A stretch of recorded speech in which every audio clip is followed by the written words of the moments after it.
जय श्री राधा। मेरे YouTube channel भक्ति मार्ग श्री राधा में आपका हार्दिक स्वागत है।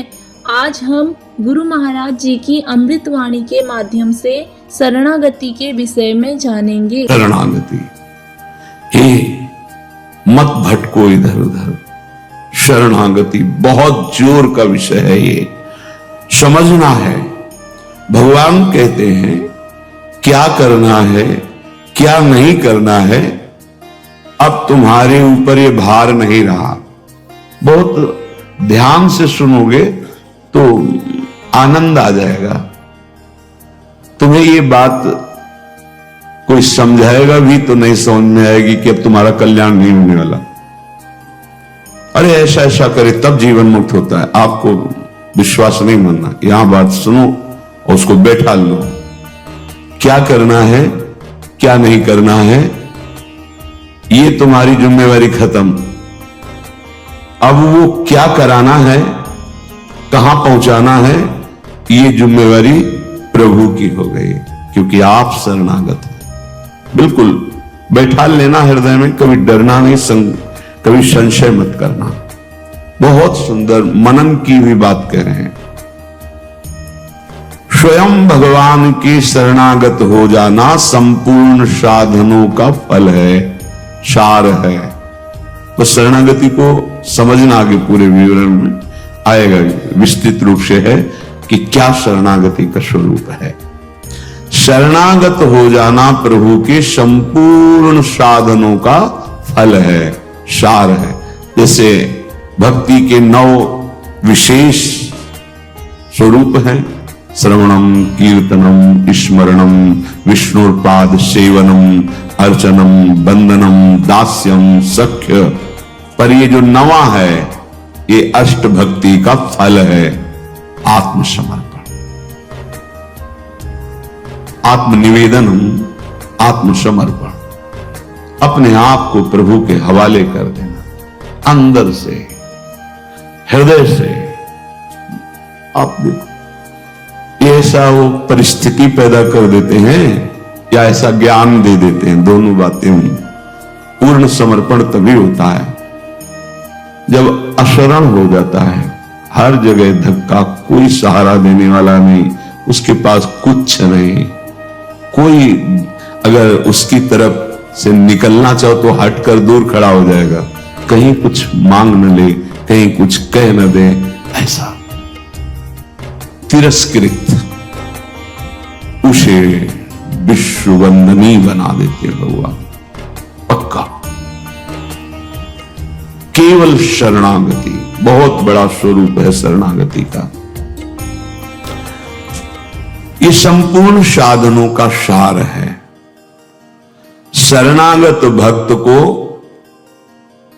अपने कल्याण के लिए कुछ भी करना शेष नहीं रहता। सुनते जाना। जैसे पतिव्रता शरीर श्रृंगार करती है पति के लिए, पूरे ग्रह की टहल करती है पति सुख के लिए, उसकी एक एक चेष्टा केवल अपने पति के लिए होती है।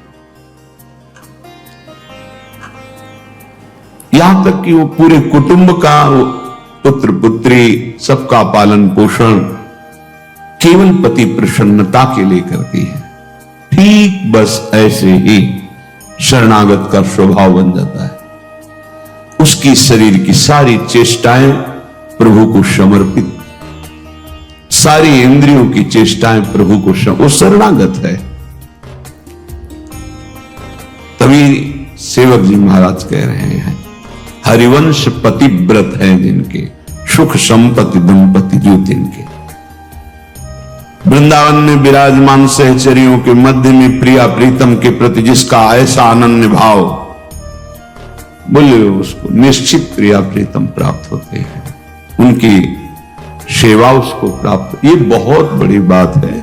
ज्ञान निधि, वैराग्य निधि, बड़े बड़े महापुरुष जब थोड़ा सा रस का श्रवण हुआ तो आकांक्षाएं जागृत हो जाती हैं। हरिराम व्यास जी जिसे पद में कह रहे हैं, किशोरी तेरे चरणन की रज पाऊं, बैठी रहूं कुंजन के कोने, श्याम राधिका गाऊं। जो रज शिव शनकादिक याचत, जिस रस के किनका को श्रवण करके याचना करते हैं कि अगर रज मिल गई तो प्रेम मिल जाएगा, प्रेम मिल गया तो प्रिया प्रीतम मिल जाएंगे। ज्ञान समुद्र है भगवान शिव, ब्रह्मा जी परम ज्ञान समुद्र हैं। संपूर्ण सृष्टि का सृजन, ज्ञान, विज्ञान उन्हीं की तो देन है।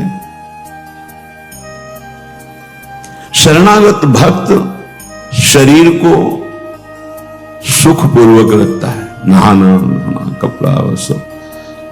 कैसे? जैसे पतिव्रता अपने शरीर को सजाती है, उसका उद्देश्य क्या होता है? पति को सुख देना। पति देखेगा प्रसन्न होगा। यह हमारे परम पति का दासत्व है। गर्व से जैसे वो मांग भरती है, मंगल सूत्र धारण करते, ऐसे ये तुलसी जी, ये हमारा मंगल सूत्र है हमारे प्रीतम परम पति के लिए। ये जैसे ये हमारा सुहाग है। भरे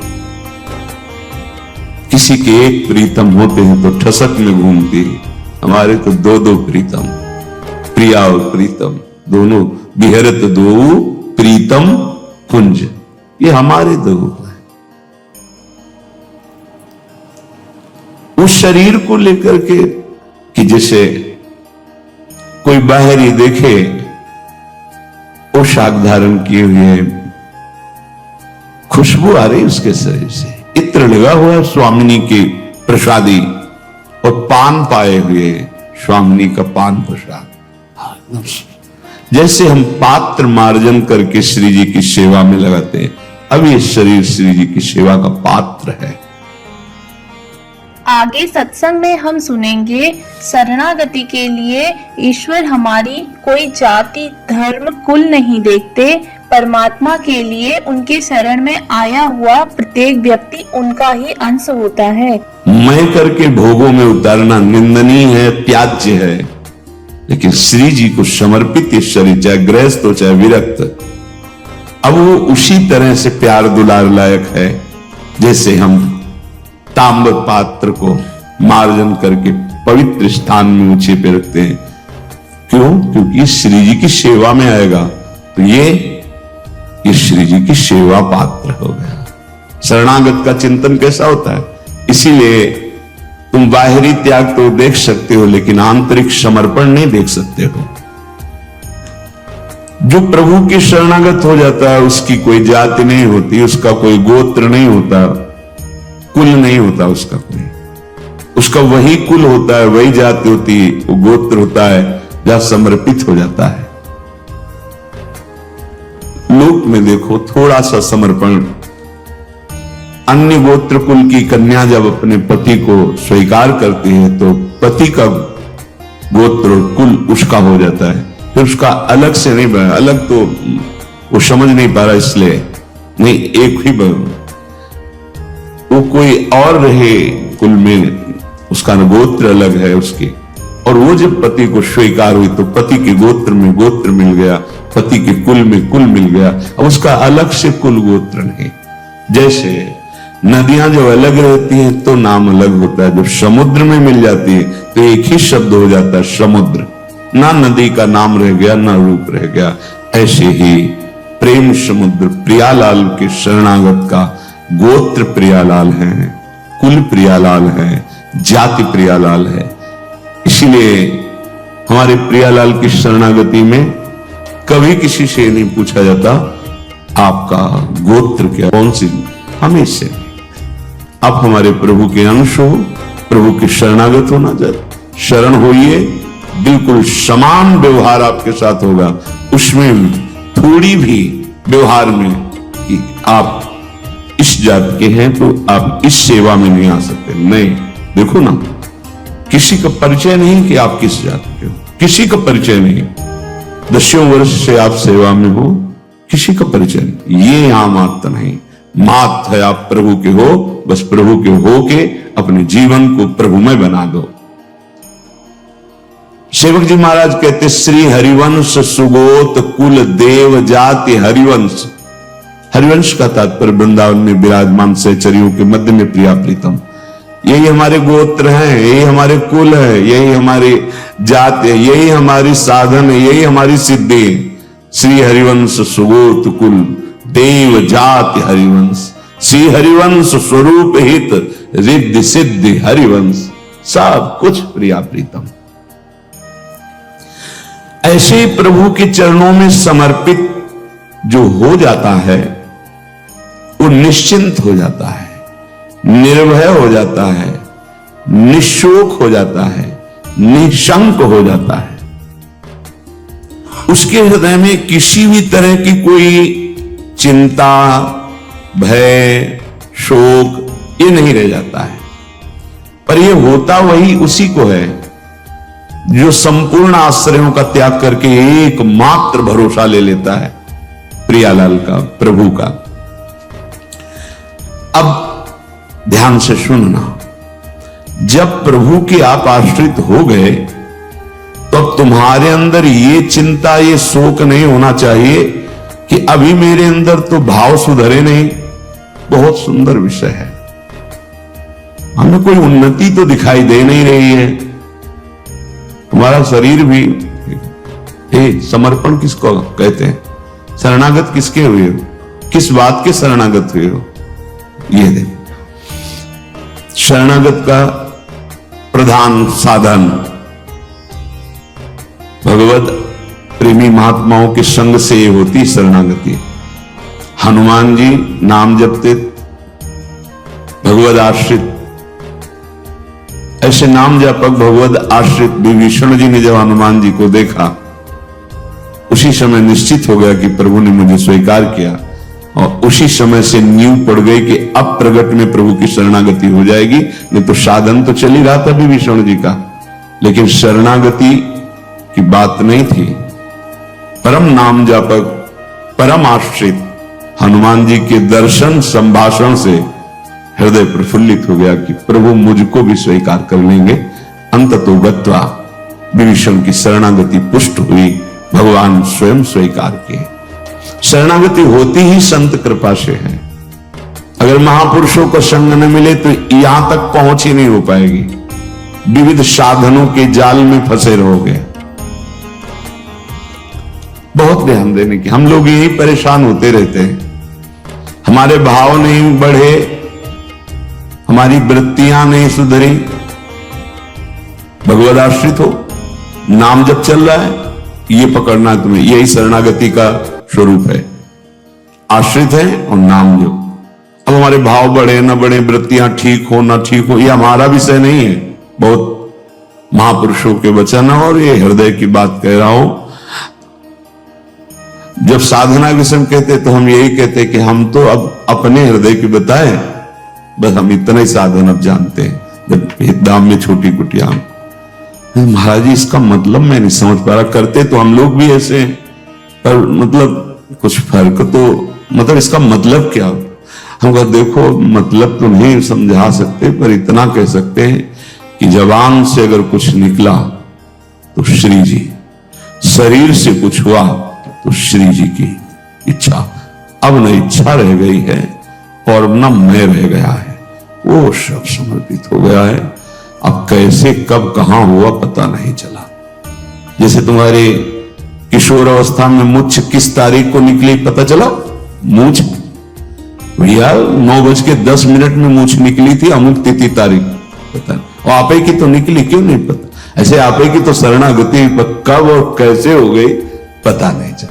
ध्यान से देखना, यदि तुमने संपूर्ण आश्रयों का त्याग करके, तो ये संपूर्ण आश्रयों का त्याग होता ही है केवल संत से, पढ़ने लिखने से नहीं होता।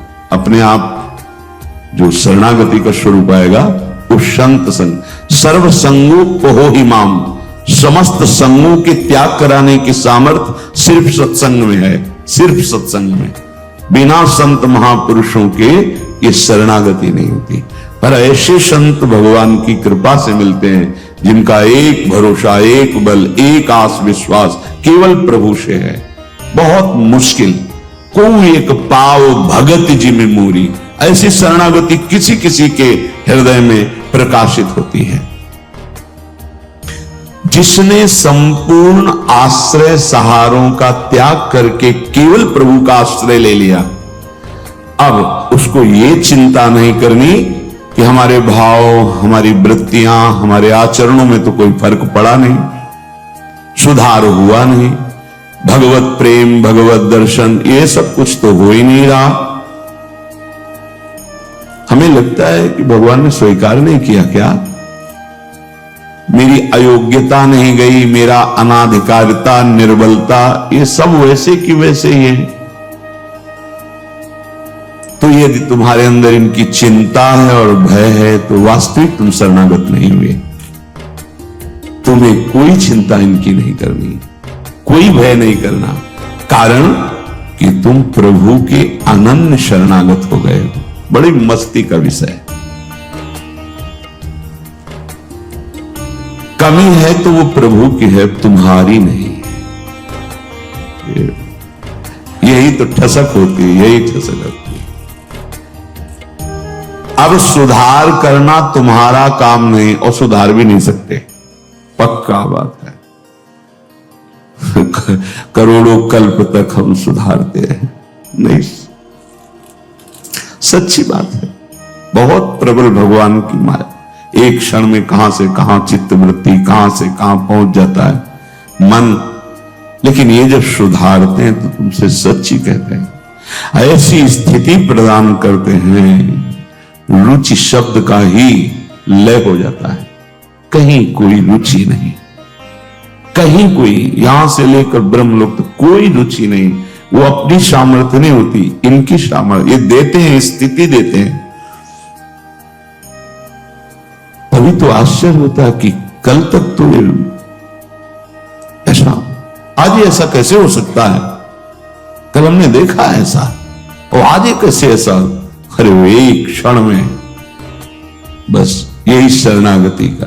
तभी समाज को, व्यवहारिक लोगों को विश्वास नहीं होता।